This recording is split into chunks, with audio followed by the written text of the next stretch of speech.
In the world of video games, there are two asses that really matter. 2B's ass and Jill Valentine's ass. And this is not just me saying it. It's all the gamers. And you look at females doing cosplays, and they like to dress up as these characters. Now, Resident Evil comes out, and the developers, in their infinite wisdom, they go on and they tell the public that they tone down Jill's sexuality in order to make it more realistic. Now, I don't care why the game developers do what they want. In fact, if they wouldn't have had this statement, no one would have probably noticed. But because they had this statement, people don't like it when someone pisses on them and tell them that it's raining. Now, I'm not going to make the argument that because it's a game with zombies, you can't have realism.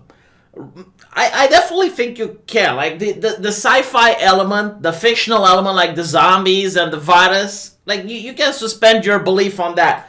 But if you want realism, then everything else besides the zombies should be realistic, right? Like, humans should act like they would in such a scenario. No one should have, like, superpowers. If you get shot, you die from an infection, right? Like, that's what realism would mean.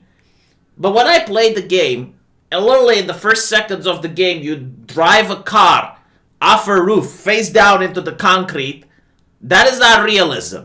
When Jill holds a weapon that is twice her size, she's actually picking up the railgun that in the original game it was in a fixed position. She's now picking it up. And it looks ridiculous. It looks like she's got a big dick. That's not realism.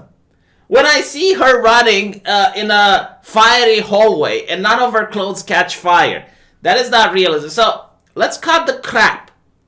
When I see something like this, it tells me that the developers are really into social justice. They have social justice so far up their asshole, it's rotting their brains.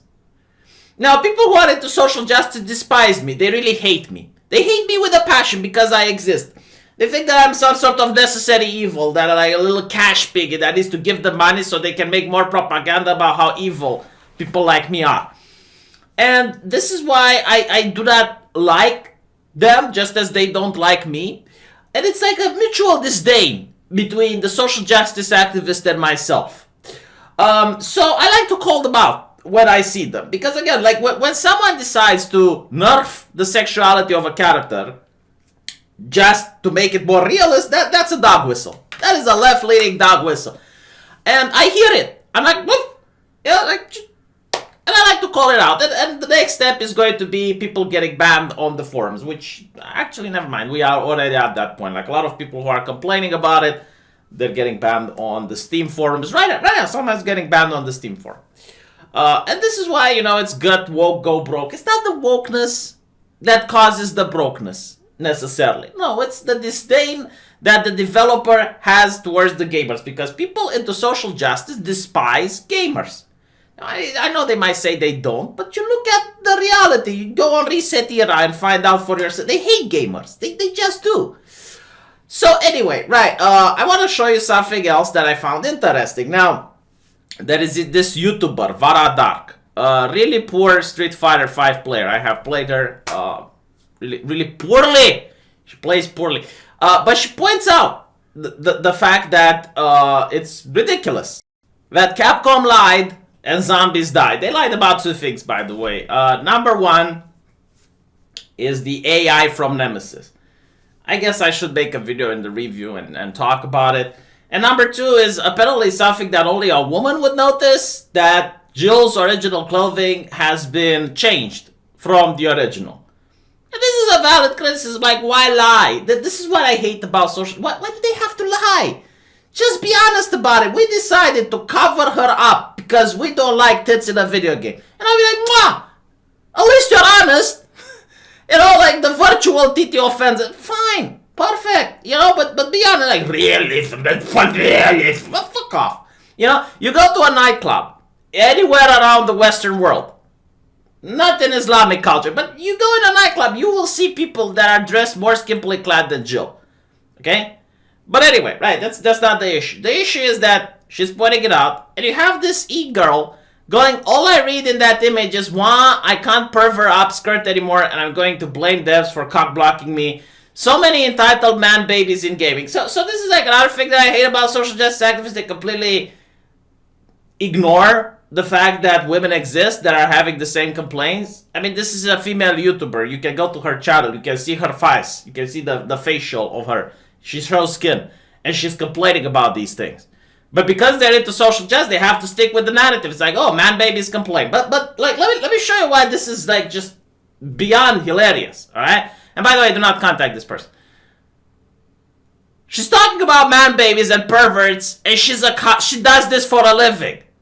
Alright? And this is like the only time that I see this. It's so often now that is just beyond parody. So you have all these ladies that take almost naked pictures of the... sorry, they're cosplaying. Right? And they have like Patreons, and they have all these places where you can donate money to them. I don't know if this particular lady has one, but like there are so many that do. And then they complain about video games. Zombie Unicorn is a perfect example. That lady paints her tits on Twitch, and then she complains about boof babes. It's like, I'm starting to think that in the psyche of the ethos, in deep underground, like deep underneath the consciousness, they realize that this is some way competition. Like, they have to compete with pixels, and they hate that. They hate the fact that a guy can spend some time playing a game and admiring Jill's body rather than going on her Patreon and giving her cat. Like, this is legitimately what it is. Like, it is capitalism at its finest. Like, these ladies, they're laser focusing on the competition and they're attacking it.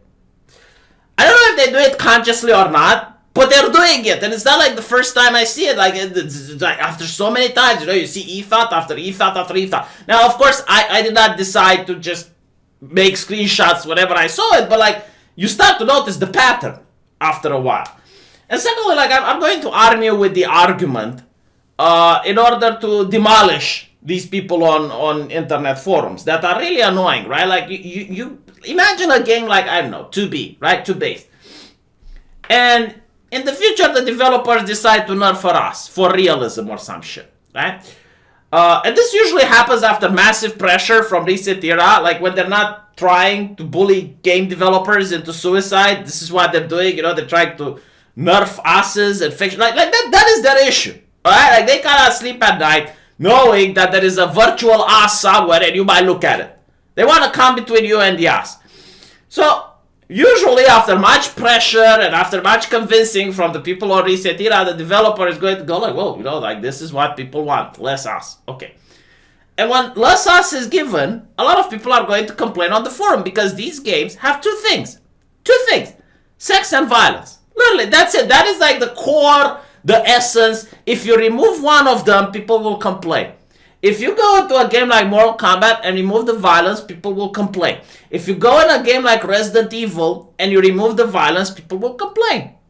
So why is it bewildering for these people that when the sexuality is being removed, they see fans complaining? It's literally the same, right? But their argument is going to be that you're a pervert, that you do not like, you should go and watch some porn, like this type of logic. And if this is the logic, right, like if you are a pervert, if you play Nier Automata, then by the same reason, by the same reasoning, you're a psychopath if you play Resident Evil, because you like killing people. It's literally the same argument. I know it's brain dead because it comes from social justice, but I'm showing you the other side of the coin, right? So if I play a game that shows a pair of titties makes me a pervert, then if you play a game where you shoot people, it makes you a psychopath. Is that what we're going with? I mean, like they're not complaining that in Resident Evil you can have Mr. X picking up Claire Redfield and turning her head into a pumpkin. And there's blood and guts all over the screen. Right? They're not complaining about that, that's fine. But heaven forbid if there's a mod that gives Claire bigger tits, then all of a sudden, the end is coming to... Now, of course, they will say something like, because I actually had these conversations on a forum, and they said it's like, well, obviously people do not play the game to enjoy seeing the violence. It's like, yeah, but people do not play Nier Automata just to oogle at 2B's ass. It's a small part of a greater whole that makes the entire experience worthwhile. Is that, like, people do not just play the game in order... I mean, yeah, sure, maybe they stare at her ass for a little bit, but after that they move on. and it's just there and it's nice because it's there. And it's the same with the violence. I'm pretty sure people do not play the game just for the violence, but it's there and it's part of the whole package. It's like a good music in a video game, or some good sound effects in a video game. You do not play the game for the sound effects, but if they're done well and they're done nice, they can definitely add to the experience. And it is part of the package of what makes the game great. And it's the same thing with sex appeal and violence. Like I do not understand why I need to explain this in 2020. It's just like bizarre. But it's the 90s all over again. In the 90s, people were concerned about violence in video games, and you had people like that lawyer, I forgot his name, Jack Thompson. I remembered his name. You see how I smile? Complaining about the violence, and now people are complaining about sexuality in video games, and it's like, call them out. Call them out. They are moral busybodies, and they need to be mocked, laughed, and ridiculed. And when you see ladies that sexualize themselves for cash on the internet, mocking someone that does literally the same thing with a fictional character, call them out.